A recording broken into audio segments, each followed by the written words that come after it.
Greg Reed, can you introduce yourself and tell us about the background of your private investigation work involving sex trafficking and pedophilia? Well, my name's Greg Reed, and I'm an ordained minister, and I'm a researcher and a retired private investigator. And I started doing this work in 1987. And we were actually working on occult-related crimes. We actually just started out doing presentations for churches on occult-related matters, and it was at a time when we were just on the cusp of a huge wave of satanic crime that was happening all over the country. And so we started following that, and I started to get asked to consult on cases and train police departments and other criminal justice departments. And about 3 or 4 years into that, we began to find cases that were not just occult related, but related to pedophilia as well. And we were tracking 2 or 3 people that were molesting kids. And we started to follow those threads. And the more we followed them, the more we realized these were not necessarily isolated incidences. Some of them were, but some of them, the more we pulled the thread, the more they led to other people. And the next thing you know, we were getting roadblocks. We were getting told to back off of cases. And we got to a point where we realized this thing was a lot bigger than I thought. And I actually went to a class by my mentor in law enforcement. He had a one-day class on child pornography that I was allowed to come to, and so that he could consult with me on a case that I was working on here in El Paso. And he looked at it and he said, yeah, this is definitely bona fide. And this was, I think back, I'm going to say somewhere around 92 or 93. And he looked me square in the face. And this is way back then. He said, I want to tell you something. He says, child trade and child pornography is a $15 billion a year industry. You better be very careful that you want to do this, because there's not much that they can't make disappear if they know that you're onto them. And that was my first real take a deep breath and see if this is really what God wanted me to do moment. In your estimation, how common is sex trafficking and pedophilia in America today? I think it's prevalent. Every time I go and talk in a city, someone's told me about something they've seen or something they've run across in their city, whether it's a small town or whether it's a big town. Matter of fact, small towns tend to be a little more usable by these groups than the bigger towns because nobody's watching. What are some of the most horrific things that you've come across in the realm of sex trafficking and pedophilia? Well, I was peripherally, that's a big word, peripherally, I was on the fringe of the Franklin case in Nebraska, and I was working kind of in tandem with their one of their private investigators, because we were looking for a couple of missing kids, including Johnny Gosh, the paper boy that disappeared. And so I drove up to Nebraska and reviewed all their case files, which dovetailed with a lot of files that we had on the Southwest and in parts of Texas. And the more we dug into that, the more we realized there were a lot of kids being trafficked, and there were a lot of kids being transported in cages and on trains and held in caves and mines. And that was just one. I mean, if anybody has ever read about the Franklin case, it's the hardest read I think I've ever had to go through as far as a book. Just real-time stuff. We're talking about people who have no regard for the life of children.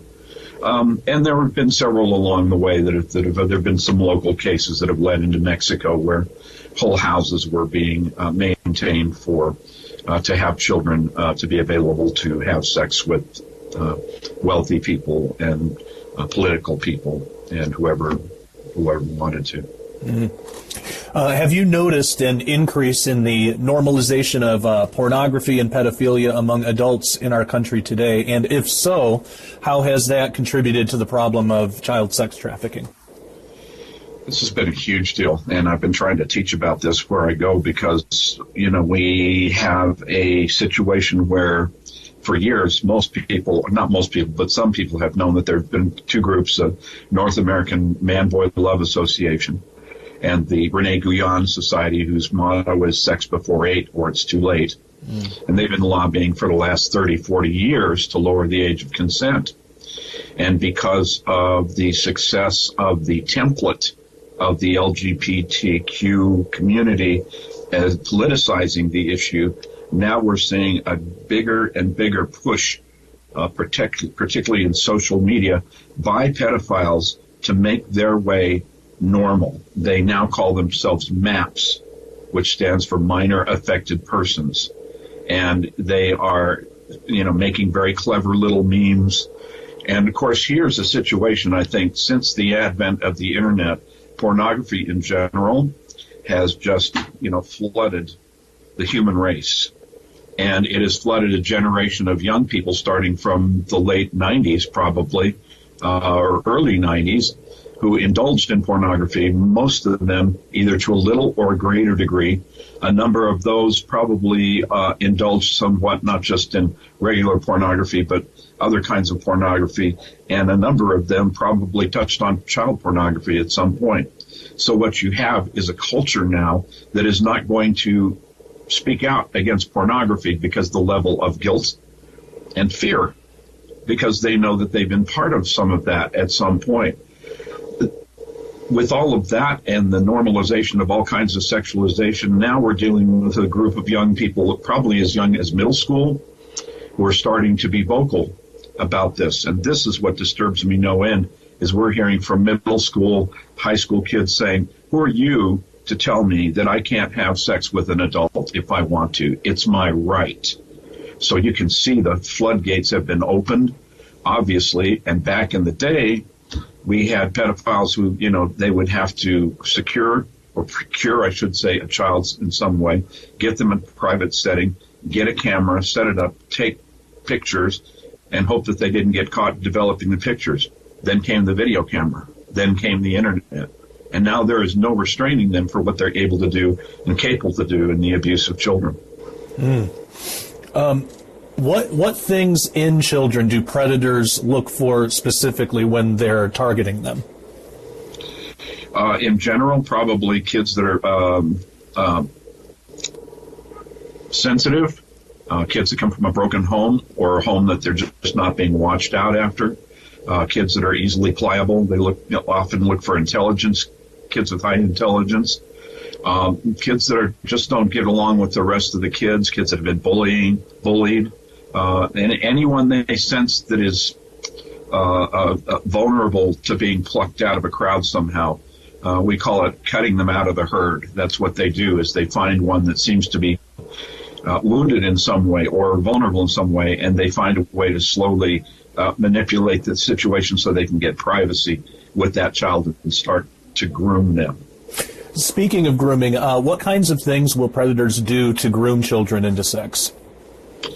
They'll do things like they'll ingratiate themselves to the family if they can, or get the family's trust, and then they will get some sort of private times. Maybe it's a church setting, youth group, Boy Scouts, Girl Scouts, any number of settings like that where they have access to kids, and they will just start to pay attention to them and start to talk to them and then treat them like they're an adult and then start to groom them. You're really a great kid, you're really awesome. And then at some point, use something like maybe they need help with homework and get permission to help them with homework. And then they'll start buying them little gifts and then maybe invite them over to the house. And, pedophiles usually have the coolest houses in the world for kids. They got the video games, they got the big screen TV, and then they slowly start to hand out affection to that child who's probably starving for affection. Maybe a little hug, a little pat on the shoulder, whatever, and then it gets to be a little more. And at some point they introduce any number of things, maybe drinking, some adult activity, some mild form of pornography. So all this is the grooming process all along, with the thing in mind that they're going to eventually tell the child, you can't tell anybody about this. They wouldn't understand. And and I heard one pedophile say that they could take up to a year to groom a child before they ever laid a hand on them. Wow. A lot of this connects with recent, current events having to do with Jeffrey Epstein, which has, been all over the news. Who was Jeffrey Epstein? In my opinion, Jeffrey Epstein was a bottom feeder on the larger pedophile and child trading groups around the world. He was somebody who got a lot of money off of trafficking in children, and probably had the best black book available of all the politicians and the famous people that were involved in the sexual abuse of children. And he was just on the bottom rung. When I say bottom feeder, I'm not trying to be unkind. I'm just saying that's the reality, is he was on the bottom rung of a much larger, much more dangerous organization. And I knew from the minute he got caught, not the first time, but the second time, I told a friend, I said, they're going to suicide him. There's not a chance they're going to let him talk, and they're going to get a hold of his black book. And a year from now, we're not even going to be talking about Jeffrey Epstein. Wow, yeah, and that's exactly what's happening. You said you had come across groups in Arizona involved in pedophilia and sex trafficking that may have been tied to Epstein. Can you tell us about that? Well, it was that caliber of group. We interviewed someone who had escaped from that group, and that person had been a part of that group and used by that group for 7 years. They were involved in gun running, drug sales, child pornography, child snuff flicks where they killed the child at the end of the movie. It was motorcycle gangs involved. They had several compounds in the Arizona area. And some of them you couldn't get within a mile or you get shot on sight. And that's where they would keep the kids while they were transporting them. They flew people on private planes into the south end of a university there to come in to have sex with children. We're talking about people in government and people in high places. It was a very, very organized and dangerous group, and some people in high places. How did you get involved in that investigation? What was the conclusion that came out of that? The conclusion was I took down all the information from the runner, and then I did some boots on the ground out in Arizona and verified as much of that information as I possibly could. I verified the locations. I verified the addresses of some of the people that were named, and nothing, absolutely, it was a 15-page report. Nothing in there was the things that could be verified were absolutely able to be verified. And the conclusion is that I turned it over to some friends in the FBI, and they said, it was great information, but they didn't have the time or the money to work on it. And I gave it to another friend who was in another agency, and he said, we'd love to do this, but I have to have a drug connection, and if you can't find me that, they won't give me permission. So it was DOA. The case was, dead on arrival. So we know it's still happening. We don't know if they've changed all of that, all their locations. They tend to move around somewhat. But at the time, it would have been an opportunity to take down a huge chunk of the child trading and exchange network in the United States. And it's a shame nobody took it. Wow. And in that verified information, was there verified information connecting it with Epstein? We never found the connection to Epstein. I just knew when the Epstein thing happened, it was pretty clear to me that they would have been on the edges of it somewhere, because at some point, they all connect. It did, however, connect with a case out of Truth or Consequences, New Mexico, which most people never even heard of Truth or Consequences, New Mexico, but it's a perfect place for trafficking children because nobody looks at it. There's a lot of people on the payroll. It's a small town. People go there to get gas and to get out of there as quickly as they can. That's kind of the way it is. And we found a lot of trafficking going on in that town. And while we were in the midst of that, there was a breaking news that a man had been arrested in Truth or Consequences. He had a trailer, and he had been kidnapping and torturing and raping and electroshocking women in that trailer for quite some time. This is not in any newspaper that I know of, but I remember when they arrested him, he came out of the trailer, and the first thing he said to reporters was, "I'm a Satanist. We make these movies for our groups." Mm. And then it was complete silence after that. One of the agents went home and killed themselves after investigating for whatever reasons. I was assured it had nothing to do with it, but I'm not confident, because when you saw the inside of a trailer, it was horrendous. Who keeps an electroshocked coffin? And he had a huge sign on his wall that said Satan's Toy Box. Mm. One of the women that he got, and probably more, were prostitutes. And this particular prostitute, I believe, was coming down from Albuquerque. She managed to escape. She went to the police. It all became national news. The whole thing went to trial. But according to a friend that was debriefing the runner that I told you about, when she saw this girl being taken to the police department and showed her on the news, she almost got hysterical. And she said she was with us in the group in Arizona. Wow. So they're very well connected.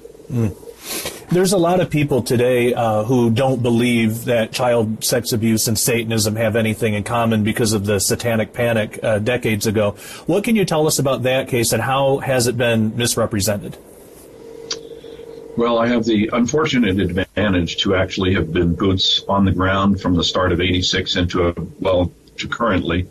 So I was privy to actual working cases of satanic crime for a number of years. And the backlash and the satanic panic nonsense was almost a complete lie, because they fabricated that story at the time when we were working on some of the most heavy-duty cases we had. Almost every case we had of organized occult crime, black magic crimes, involved the abuse of children and the trafficking in children. And that's the way I used to talk to law enforcement about it. Is you've got a child trading group, child pornography group, and you have a satanic group. The satanic group can provide a child to the child trading group. The child trading group can provide a child to the satanic group. It's mix and match. In the end, it's all about money. What kind of evidence did you find through your work as a private investigator showing a connection between the occult, pedophilia, and child sex trafficking? We worked a couple of different cases for children where they were, while they were in therapy, wrote massive amounts of drawings and pictures that showed occultism as well as the abuse they were taking place. We were talking about little children the age of 10, doing little childish drawings of them being, sexually abused, and then, occult things that they had no way of knowing what that was. Those were peripheral cases. There was a case that went to trial in one particular city that I was consulting on, where a 10-year-old boy and his 6-year-old sister were being trafficked by their stepfather in Mexico for sex. And the lady who was running the house, they refer to as a brujo, or a witch.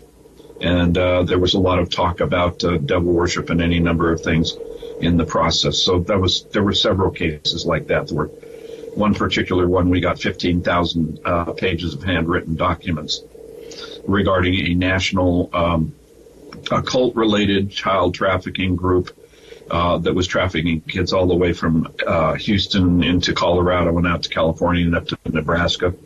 And that's when we got into that case. That's when some of the pushback started to happen. Wow. What is SRA, or satanic ritual abuse? Satanic ritual abuse is the phrase that was coined to define where children are taken in an occult setting for occult reasons, and they're put through occult rituals and sexually abused during those rituals and forced to do horrible things, ingest, animal parts and human parts and any number of things. At the time, we used the phrase satanic ritual abuse because that's just the phrase we came up with. I use the phrase now devil worship more than satanic, just because there's a lobby of people that think they've got some exclusive right to the name Satanism, when in fact all they are is a bunch of, and they're on the bottom rung of everything, because, the people who are really involved in the black magic world know that they're just useful idiots in all of this, because they're just good PR. But they've made a big stink about, well, Satanists are good people and we're just atheists and we do what we want. Fine, that's fine. Need to change the verbosity of the terminology a little bit. I'm okay with that, because I don't need the headache of dealing with those people. The fact is, ritual child abuse, I think, is probably the best phrase, and it always involves, and it's not just people who worship the devil. Ritual child abuse happens in Santeria, Brujeria, Palomayamba, any number of the darker religions do the same thing. Now, you were, as a child, you were a victim of ritual child abuse. Can you walk us through what you experienced? I will give you the short version.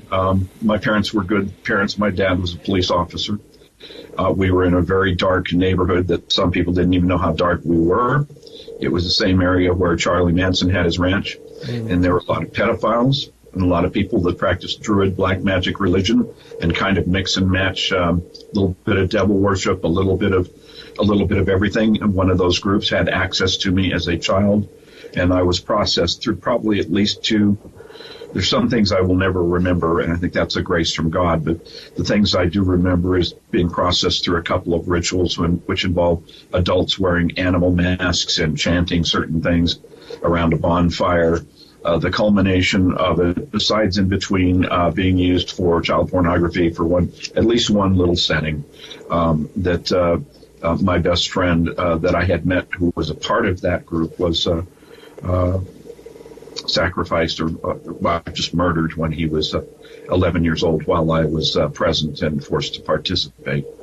And that shredded me into a million pieces. So I went from there to formerly sort of good kid to being a nightmare for my parents, drinking, highly sexualized, angry, started to practice the occult. And by the time I was 14, I was pretty adept at most forms of occult practices.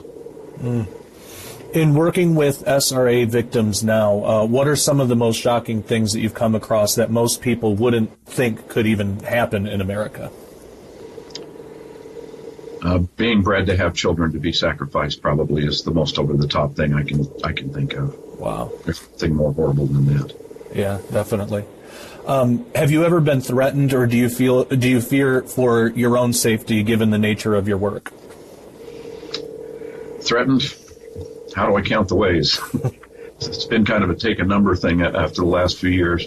I'm not afraid of it because I know that my life belongs to Jesus Christ, and when I gave my life to him at the age of 15, I'm already in eternal life. So whatever happens after this is okay. And at some point, I have to say that there were a couple of moments where I had to rethink it. One when I talked to a cop in Midland, Texas, a veteran police officer who had heard me after a couple of presentations, and he sat down and he says, I know a lot of the police officers are trying to badmouth you and anybody else that says this, but I'm going to tell you this stuff has been happening for a long time. He says, you're 100% right. And he said, I have an informant in a coven in South Texas that told me that they've known about you for a number of years. And he said, you better think long and hard about this, because if they know about you and you didn't know they know about you, then you just need to understand how serious this is. And I had to take some time and pray it through and say, is this worth it? Am I really going to be able to go the distance? And the only other time was when they nearly beat somebody to death in a hotel room right next to me when I was in Oklahoma. Never really felt fear at that point until that moment. And I had to work through that and say, you knew this wasn't a game when you got in, and you just need to be careful. You need to trust God and know that, you're here until God's through with you. So just don't even worry about it. I take the precautions I need to take. But, you're dealing now with a $35 billion a year industry. So the need to be cautious is, let's just say, a little higher than it was before. Yeah, absolutely. Have there been severe consequences to those who have tried exposing these things, such as a loss of career, injury, or even death? All three of those things. I had a number of people that I knew, particularly dealing with the occult, and who were relieved from their jobs or threatened that if they didn't stop investigating, they'd lose their jobs or just quit because it was too much. One police officer was working on a media presentation on some of these things, and while he was working on that in another state, pictures were sent to his home of his children and his wife, his children going to school and his wife in the house, at which point he quit. There have been things that I could say, there have been some injuries to people along the way. There's been a lot of death threats. We haven't lost a lot of people to death, at least not in the natural sense. I mean, in the supernatural sense, or an actual somebody taking them out. But, there are risks on every level when you do this. How were you able to overcome the abuse you went through as a child? By the time I was 15, I was just nothing. I was gone. I was demonized. I was just drinking myself to death. And I had a very real and personal encounter with Jesus Christ that upended everything in my life in a moment. I had 5 or 6 solid years, maybe 7 solid years of practicing and being brainwashed in the occult. So it took a lot of heavy lifting to get rid of all the lies that had been in my life. But it was I just hung on to Jesus for dear life and said, look, I'm a mess. I was nothing before you found me. And if you want me, then I'm going to give my life to you. Do with me what you will. It's been a long process. You know, there were times of healing. There were times of complete disaster where I didn't know what I was dealing with. A lot of my memories were clouded, and I just didn't want to deal with them. And when I finally started to hit them head on, it was the hardest time of my whole life. But I walked it through. God's been faithful. And by His grace, here I am. What kind of person were you before ministry, and what do you do now to help people? Well, before I came to Jesus, I was a complete nightmare, a complete wreck. Went from being a good boy to being completely wrecked by sexual abuse and by ritual abuse, and then practicing the occult until I was 15, hardcore alcoholic before I was 14. I was so demonized that people couldn't even look me in the face. I really had no friends, and I just wanted to die all the time. I saw no reason for me to live. I did not believe, if there was a God, that there was any way that He could love me. And when I met Jesus Christ face to face and realized that not only did He love me, but He wanted to change my life, then He really did change my life. And He took this little nothing of a life who didn't have a prayer without Him to someone who was able to walk with Him and to go into ministry and help people that are hurting and be, I think, hopefully a part of this war against the darkness and against human trafficking.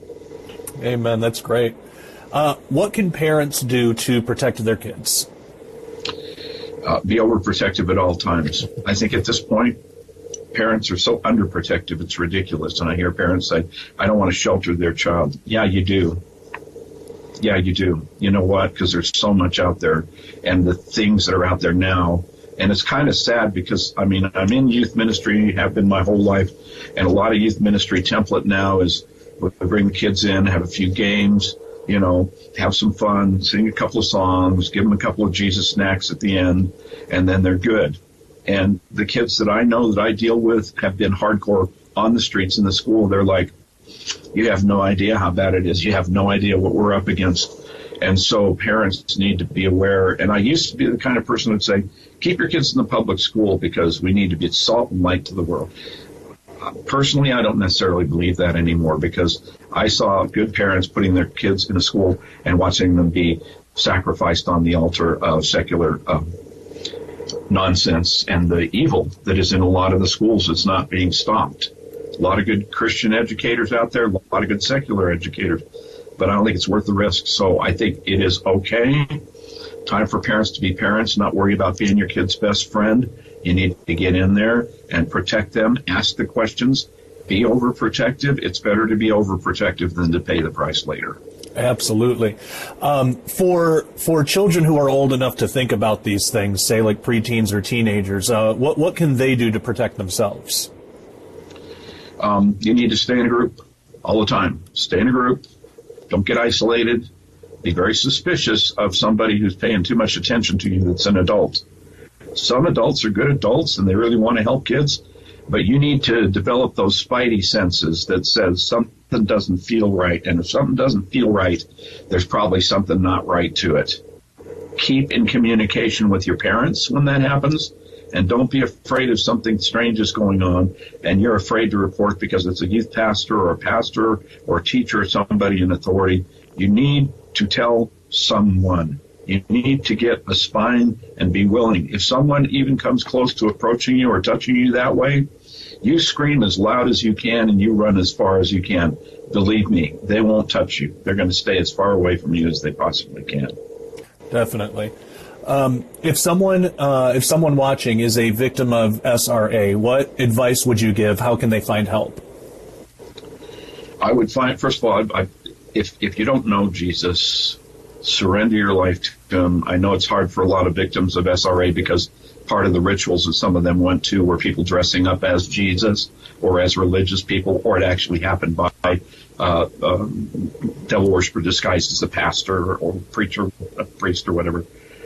Work through that. Jesus Christ is love. He's healing. He'll never hurt you, ever. The second thing is find yourself a good Christian counselor, if you can, who understands these things, to talk them out.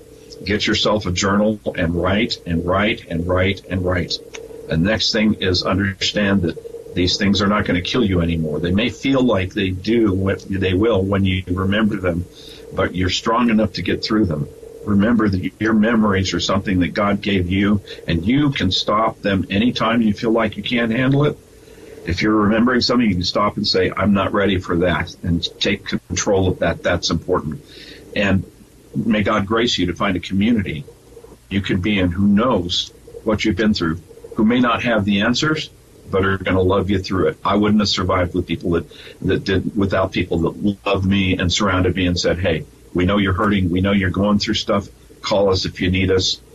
If you have community, you can pretty much get through anything. Amen. And then last one, do you believe there is hope that sex trafficking, pedophilia, and satanic ritual abuse can be done away with in our country? And if so, what will it take to achieve that goal? Oh, that's such a tough question. I don't know that we can eliminate it. Mm-hmm. I know we can put it on the run. I know that we can go after it hard, fast, and furious, and we can put them on notice. But this isn't going to happen in our watch, and it's not going to happen in our town. How far we'll be able to push that until Jesus comes back, I don't know. But if you look at the mountain, it's real easy to just say, what can we do? You know, this is $35 billion a year. What can we do? And as I believed and said for years, I can't do everything, but I can do something. Find out what that thing is you can do, and maybe together, we may not be able to stop it, but we can get them on the run. That's such a good answer. I've been thinking and praying about this. One of the things that I'm hoping we can touch at some point is most of the human trafficking issue, and I'm thankful for every single bit of it. I'm thankful for one person that'll get involved in this fight, but about 95% of it centers on girls in their teens or preteens that have been trafficked or are in prostitution. It's a huge problem, and I understand that. But I just realized last week as I was just praying and talking to somebody about it is, to their world, to the big boys, that losing people from that world, getting people extracted from that world, which we must do, but people getting extracted from that, that's the cost of doing business. We haven't even touched the real network of child trading and child trafficking. We haven't even touched it. We're talking about little kids. We're talking about preteens. We're talking about kids that are sold for $5 for a hit of meth from their parents in some podunk nowhere. You know what? We've got a case right now, Josh, up in Colorado. Every time I think I can't be touched by these things, something happens. 10-year-old boy, I think he's 10, needs medication, disappears. They've been searching for him. I don't know what the current status is. I'm fairly sure he's dead. I'm fairly sure the stepmother is involved in it. But for the first 24 hours, like so many police departments, they consider them a runaway and they don't even start looking for them.